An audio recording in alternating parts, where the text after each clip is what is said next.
Hello students and welcome back to my channel again.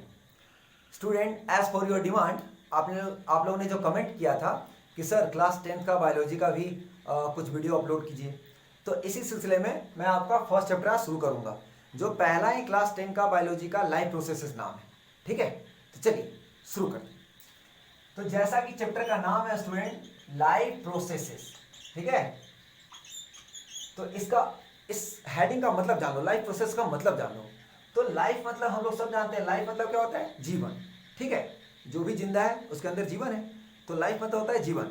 अब processes मतलब क्या होता है? Whatever biological process taking place inside in our body to stay alive, यानी जो भी प्रतिक्रियाएं होता है हमारे शरीर के अंदर हम लोग को धरती पे जिंदा रहने के लिए, या किसी भी ऑर्गेनिज्म को जिंदा रहने के लिए, जैसे कि डाइजेशन, रेस्पिरेशन, एक्सक्रिएशन, तो ये सब जो प्रतिक्रियाएं होती हैं हमारे बॉडी के अंदर, तो उसी को प्रोसेसेस कहते हैं। तो दोनों को कंबाइन कर दो, तो यानी जो भी प्रतिक्रियाएं किसी भी लिविंग ऑर्गेनिज्म के शरीर में होता है ताकि वो इस धरती पे जिंदा रह सके, उसी प्रोसेस को लाइफ प्रोसेसेस कहते हैं। Clear concept? चलिए आगे बढ़ते हैं। तो सबसे पहले इसका डेफिनेशन, लाइफ प्रोसेस का डेफिनेशन, ठीक है उसमें। तो इसका डेफिनेशन मैं बता देता हूं, सुन लो। All the basic function which are taking place inside in our body to stay alive on the earth surface is known as life processes. ठीक है, यानी जो कुछ भी प्रतिक्रियाएं हमारे शरीर के अंदर होती है या किसी भी लिविंग ऑर्गेनिज्म के अंदर होती है, बॉडी के अंदर होती है, ताकि वो ऑर्गेनिज्म इस धरती पे अपने आप को जिंदा रख सके। ठीक है, अपने आप को जिंदा रख सके, तो उसी प्रतिक्रियाओं को या उसी प्रोसेस को लाइफ प्रोसेस कहते हैं। फिर से, all the basic process having inside in the body of any living organism to stay alive on the earth surface is known as life processes. Definition clear? चलिए आगे बढ़ो।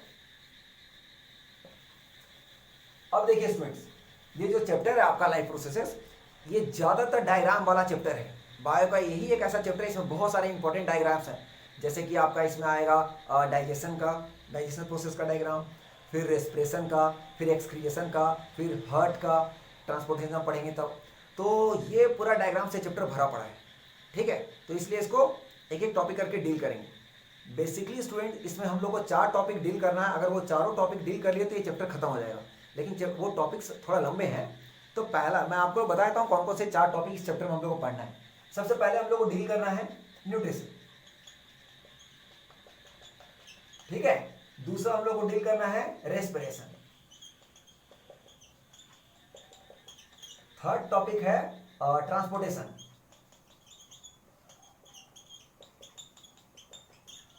और लास्ट टॉपिक है students excretion. बस ये चारों topic एक एक करके डील करेंगे, ये हमारा चैप्टर फिनिश हो जाएगा। तो बेसिकली ये 4 टॉपिक डील करना है, जिसमें आज हम लोग शुरुआत करते हैं न्यूट्रिशन से। सबसे पहला टॉपिक न्यूट्रिशन से। तो सबसे पहले न्यूट्रिशन के बारे में पढ़ते हैं उससे। तो देखिए न्यूट्रिशन, सबसे पहले न्यूट्रिशन का डेफिनेशन जानते हैं।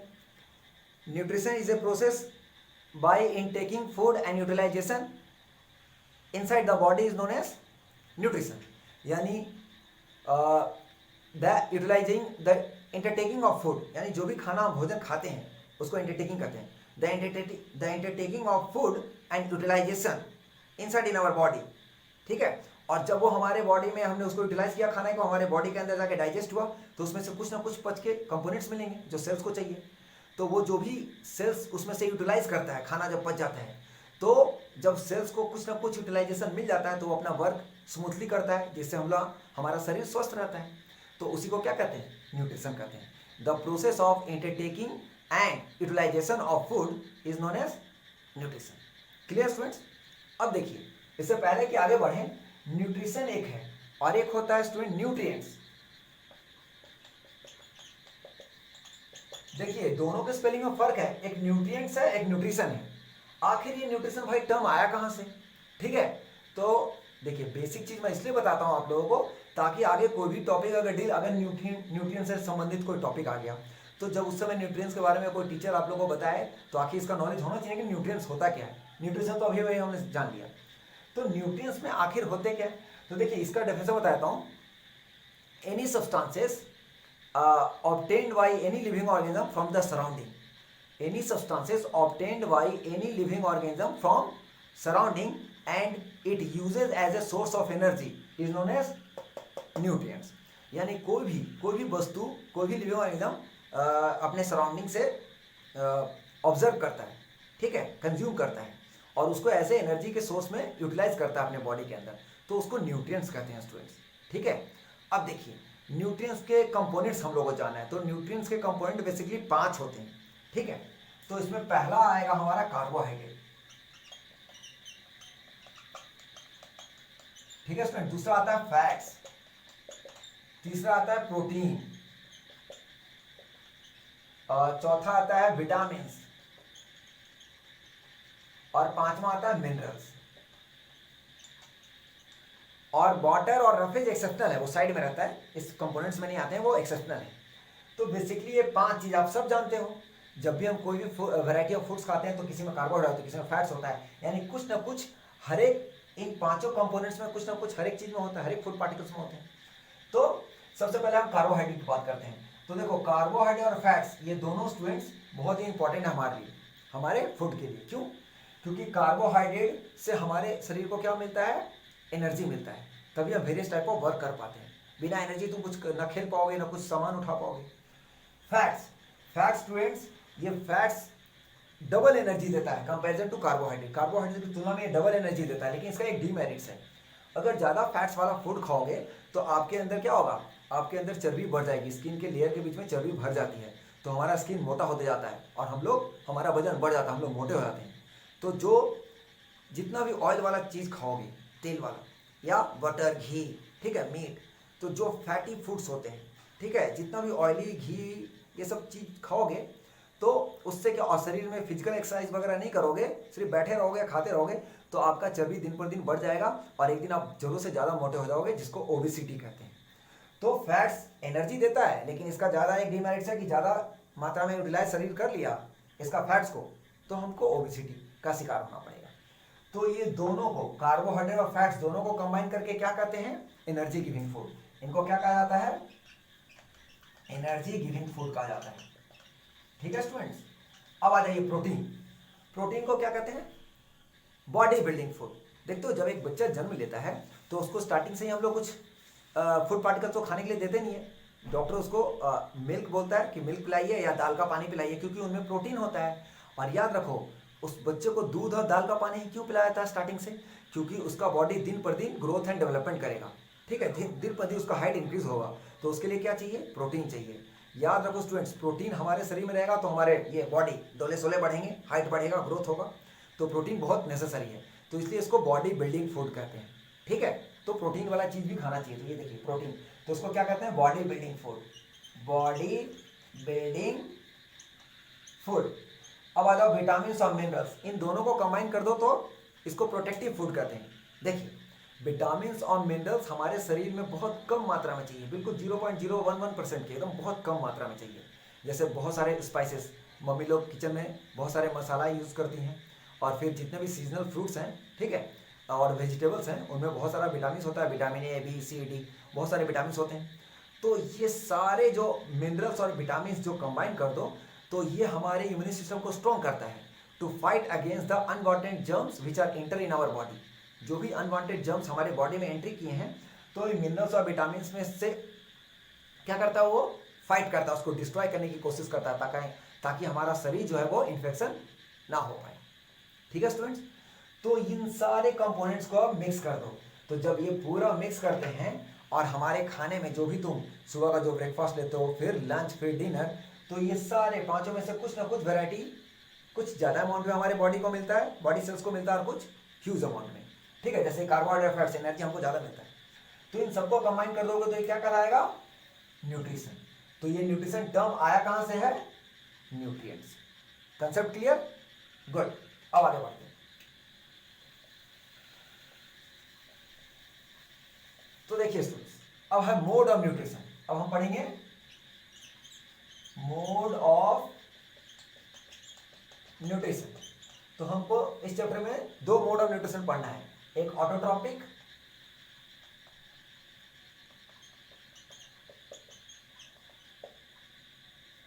ऑटोट्रॉपिक मोड ऑफ न्यूट्रिशन और एक हेटरोट्रॉपिक।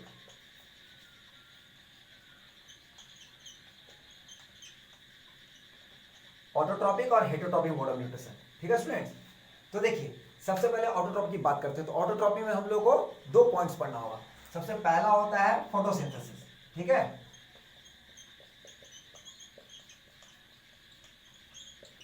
और दूसरा है केमोसिंथेसिस।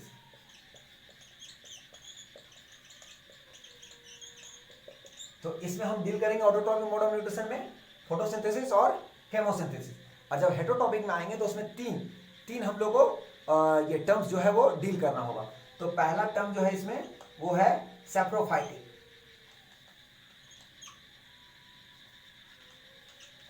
Saprophytic nutrition. फिर दूसरा है पारासाइटिक, और तीसरा है होलोजोइक। होलोजोइक, तो इस हेटरोट्रॉपिक में ये 3 टॉपिक डील करना है। ठीक है, तो सबसे पहले हम ये पढ़ते हैं ऑटोट्रॉपिक के बारे में। ठीक है, तो चलिए इसको रब कर देते हैं। ऑटोट्रॉपिक बोलो या ऑटोट्रॉप्स, बात एक ही है। तो सबसे पहले हम ऑटोट्रॉप्स की बात करते हैं।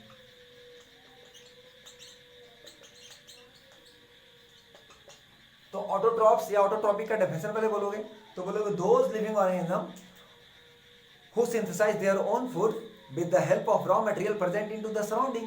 ठीक है, वो लिविंग ऑर्गेनिज्म जो अपना भोजन खुद बना ले, जो भी मटेरियल रॉ मटेरियल जो सराउंडिंग में प्रेजेंट है उसको इस्तेमाल करके, उसको यूटिलाइज करके, उसको हम क्या कहते हैं, ऑटोट्रॉप्स। ठीक है, तो इसमें सबसे पहले तो ग्रीन प्लांट्स आ जाएगा और ब्लू ग्रीन आल्गे आ जाएगा। क्यों? क्योंकि देखिए ग्रीन प्लांट्स के अंदर उनके लीव्स में ग्रीन पिगमेंट्स होता है स्टूडेंट, जिसको क्लोरोफिल कहते हैं। तो क्लोरोफिल क्या करता है, सनलाइट को ट्रैप करता है, और रूट क्या करता है, वाटर को और मिनरल्स को ऑब्जर्व करता है। और स्टोमाटा जो पत्तों में जो छोटे छोटे पोर्स होते हैं, स्मॉल ओपनिंग पोर्स, जिसको स्टोमाटा कहते हैं, उस स्टोमाटा CO2 को सराउंडिंग से ऑब्जर्व करता है। ठीक है, तो इस सनलाइट की हीट की मदद से वाटर को ब्रेक डाउन करके ग्लूकोज में कन्वर्ट करता है। तो अपना खुद खाना बनाया है ना, तो इसलिए उसको क्या कहेंगे, ग्रीन प्लांट्स। और ब्लू ग्रीन आल्गे को क्या कहेंगे, ऑटोट्रॉप्स कहेंगे। ब्लू ग्रीन आल्गे यानी काई, देखते हो पानी वाले इलाकों में जो ग्रीन ग्रीन काई जम जाता है, जिसपे पैर फिसल जाता है स्टूडेंट्स। तो ब्लू ग्रीन आल्गे में नेचर ने ऑलरेडी उसको ग्रीन पिगमेंट्स दे रखा है, यानी क्लोरोफिल ऑलरेडी उसके अंदर है।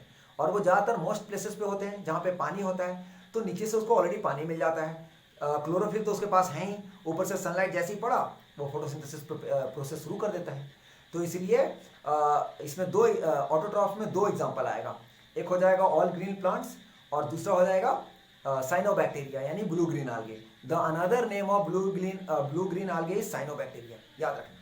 ठीक है, अब देखिए, तो सर ऐसे कैसे, फिर तुम लोग बोलोगे सर ऐसे कैसे, वो तो किचन में हमारी मम्मी खुद से भी खाना बना लेती है, मम्मी तो खुद ही खाना बनाती है, तो हम लोग क्यों नहीं है ऑटोट्रॉप्स।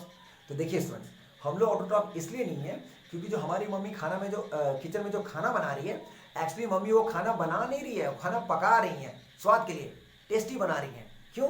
अब मम्मी को मान लो आलू की सब्जी बनानी है, तो आलू मम्मी खुद थोड़ी ना प्रिपेयर कर पाएंगी, उसको तो प्लांट से पहले किसान लाता है, फिर उसको वो बेचता है मार्केट में, उससे हम लोग परचेस करते हैं, और फिर किचन में आता है, तब ना उसका आलू का वैरायटी ऑफ थिंग्स बनाते हो आप लोग।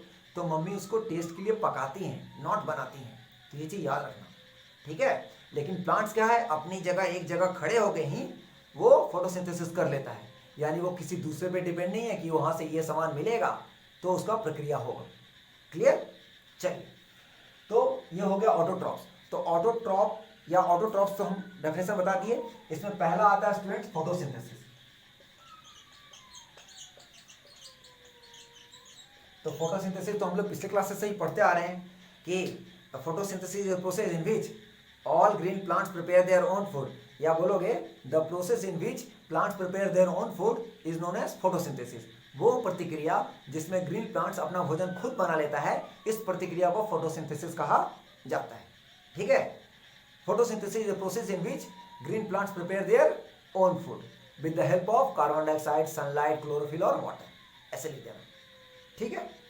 अब देखिए एक और टर्म आता है स्टूडेंट्स, रुको, फोटोसिंथेसिस में एक चीज छूट गया स्टूडेंट। फोटोसिंथेसिस में एक हमेशा 1 मार्क्स या 2 मार्क्स का क्वेश्चन पूछता है कि what is the chemical equation, या बोलेगा right the chemical equation of photosynthesis. Photosynthesis का केमिकल इक्वेशन बताइए, लिखिए। ठीक है, तो देखिए वो फोटोसिंथेसिस का केमिकल इक्वेशन बहुत इंपॉर्टेंट स्टूडेंट, याद रखना। तो मैं बता देता हूँ। तो क्या लिखोगे heading, chemical reaction of photosynthesis. तो कैसे लिखोगे, देखो बता देता हूँ। लिखोगे 6CO2 प्लस 12H2O, फिर यहां पे आ जाओ, सनलाइट ऊपर होगा, नीचे हो जाए क्लोरोफिल, और फिर क्या बनेगा, ग्लूकोज बनाता है C6H12O6 और प्लस 6O2 और प्लस 6H2O। तो ये कंप्लीट केमिकल इक्वेशन स्टूडेंट्स। देखिए फोटोसिंथेसिस होता है तो क्या होता है, स्टोमाटा कार्बन डाइऑक्साइड ऑब्जर्व करता है और जड़ से क्या मिलता है उसको, पानी, पानी ऑब्जर्व करता है। तो देखिए कार्बन डाइऑक्साइड और वाटर को कंबाइन किया, सनलाइट और क्लोरोफिल उसको तोड़ा, ब्रेक डाउन किया, तो ग्लूकोज में बना, और साथ में रिलीज क्या करता है इन्वायरमेंट में, O2 यानी ऑक्सीजन रिलीज करता है, उसका आउटपुट है। और साथ में क्या करता है स्टोमाटा, ट्रांसपिरेशन भी करता है। ट्रांसपिरेशन पता है ना आपको क्या होता है, जो एक्सेस अमाउंट ऑफ वाटर जब प्लांट्स के बॉडी में भर जाता, ज्यादा हो जाता है, तो स्टोमाटा का मुंह खुल जाता है और सारा स्टोमाटा के ओपनिंग होल तक पानी आ जाता है, और सनलाइट के तेज गर्मी के कारण एवोपरेट होके वो बाष्पीकरण हो जाता है, एवोपरेट होके उड़ जाता है। और जैसे ही वाटर लेवल उसके बॉडी में बैलेंस हुआ तो सारा स्टोमाटा का जो ये ओपनिंग जो गार्ड सेल जो है वो क्लोज कर देता है। तो स्टोमाटा को ओपनिंग और क्लोज कौन करता है, गार्ड सेल। तो गार्ड सेल एक तरह से गेट का काम करता है, ओपनिंग क्लोज, ओपनिंग क्लोज। तो stomata are surrounded by guard cell and with the help of guard cell stomata are opening and closing. ठीक है, तो ये complete chemical equation of photosynthesis students, याद रखिएगा। ठीक है, और एक और क्वेश्चन आता है, what is the function of stomata. तो याद रखिए स्टूडेंट, स्टोमाटा का सिर्फ दो ही फंक्शन है, दो के अलावा और कोई नहीं हो सकता। पहला है to exchange the gases from the environment, CO2 को लेता है, फोटोसिंथेसिस के दौरान CO2 को लेता है, और जब प्रोसेस हुआ था फोटोसिंथेसिस का तो ऑक्सीजन रिलीज करता है।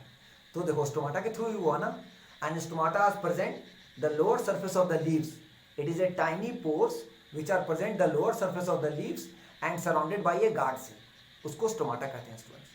ठीक है, दूसरा स्टोमाटा का फंक्शन लिखोगे, it help us in transpiration. तो जो वो पानी, जो बाष्पीकरण जो मैंने बताया, जो वेपराइज करके वाटर को उड़ा रहा है, उस प्रोसेस को क्या कहते हैं, ट्रांसपिरेशन कहते हैं, याद रखना।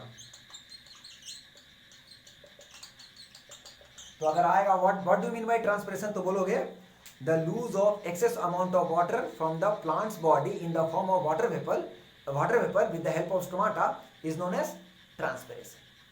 ठीक है, अगर ये ट्रांसपिरेशन देखना कि सही में होता है कि नहीं, तो आपके घर में जो गमला होगा ना, उस पर एक ट्रांसपेरेंट प्लास्टिक लेना और एक टहनी में ऐसे उस प्लास्टिक को अंदर बस पैक कर देना उसको थोड़ी देर के लिए। 1 घंटे बाद आना तो उस प्लास्टिक के अंदर ड्रॉपलेट्स आ जाएंगे, वाटर ड्रॉपलेट्स आएंगे। क्यों? क्योंकि ट्रांसपेरेंट होने के कारण प्लास्टिक से सनलाइट अंदर जा रहा है लीव्स पे, तो वो तो वाटर पेपर को उड़ाएगा ही। तो जैसे ही वाटर पेपर जाएगा और प्लास्टिक के वॉल से टकराएगा तो वहाँ पे अपना वाटर ड्रॉपलेट छोड़ देगा। तो ये एग्जाम्पल आप देख सकते हो, घर में टेस्ट कर सकते हो। ठीक है, चलिए आगे बढ़ते हैं। तो ये तो फोटोसिंथेसिस हमारा हो गया, ऑटोट्रॉप का फर्स्ट। अब दूसरा स्टूडेंट केमोसिंथेसिस। ठीक है, केमोसिंथेसिस।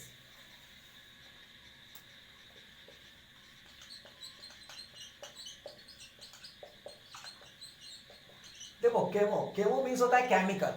ये एक ऐसा टर्म है जो some bacteria and algae are present in that particular area where already chemicals are present. कुछ बैक्टीरिया और कुछ algae ऐसे होते हैं जो किसी किसी स्थान पे रहते हैं, तो वहाँ पे ऑक्सीडेशन होके ना जो इनऑर्गेनिक सब्सटेंस गलता है, टूटता है, तो वहाँ पे कुछ केमिकल रिलीज होता है। तो उसी केमिकल को वो यूटिलाइज करके अपना भोजन खुद बना लेता है। ये नॉन ग्रीन प्लांट्स होते हैं। ठीक है, तो ये नॉन ग्रीन कैटेगरी में आते हैं। ठीक है, क्योंकि इनके पास क्लोरोफिल होता नहीं है, तो इसको बोल सकते हो इसको भी क्या बोल सकते हो तुम, एक तरह से नॉन ऑटोट्रॉपिक लिविंग ऑर्गेनिज्म बोल सकते हो। तो ये ऐसे बैक्टीरिया और algae हैं जो अपने नियर बाई सराउंडिंग से केमिकल का यूटिलाइजेशन करके अपना भोजन खुद बना लेता है। They prepare their own food, that's why it is known as chemoautotrophs. इसको कैमो ऑटोट्रॉप्स भी कर सकते हैं। ठीक है, कैमो ऑटोट्रॉप्स भी कर सकते हैं, या सिंपली ये जो प्रोसेस, जो प्रतिक्रिया कर रहा है खाना बनाने का सेल, उसको केमोसिंथेसिस कहते हैं। ऐसे पहले से उसको क्या बोलते हैं, कैमो ऑटोट्रॉप्स। कैमो ऑटोट्रॉप मतलब जो केमिकल की मदद से अपना सिंथेसाइज करें। तो ये भी किस कैटेगरी में आता है? ऑटोट्रॉफ्स की कैटेगरी में आता है। क्यों? क्योंकि ये दूसरों पे डिपेंड नहीं है स्टूडेंट्स, ये अपना भोजन खुद पका लेते हैं। आई थिंक यहाँ तक कंसेप्ट क्लियर हो गया होगा। अब नेक्स्ट वीडियो में आप लोगों को मैं हेटरोट्रॉफ्स का सेप्रोफाइटिक, पैरासाइटिक और होलोजोइक डील करेंगे। उसके बाद तो फिर आगे जाना ही, ठीक है। तो फिलहाल वीडियो ज़्यादा लंबा ना हो इसलिए मैं यहीं पे स्टॉप कर रहा हूँ, केमोसिंथेसिस तक। आप लोग यहाँ तक नोट्स बना लेना, और कोई डाउट्स हो तो आप लोग जरूर कमेंट्स करना, ठीक है स्टूडेंट्स। और मेरे वीडियो को स्टूडेंट्स प्लीज़ सब्सक्राइब करना ना भूलें, ताकि मैं ऐसे ही आप लोगों का डिमांड पूरा करते रहूँ। Thank you and have a nice day.